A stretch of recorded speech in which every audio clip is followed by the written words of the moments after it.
Hey guys, welcome to MadTech. Today we'll be learning how to view shared files in Picsart, and now let's dive right in. Now to view the files which have been shared with you on your Picsart account, first open up a Picsart app on your phone. And after opening a Picsart app, guys, you land on this interface, which is the home interface of Picsart.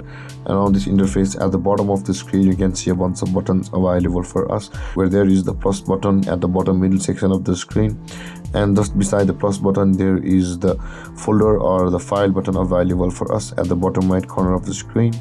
Tap on the folder button at the bottom right corner and you land over here, which is the my file section of Picsart.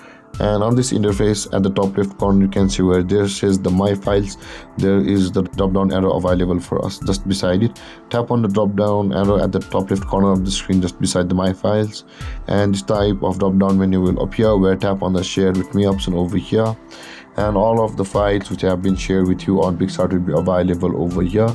And that being said, guys, this is how to view shared files in Picsart.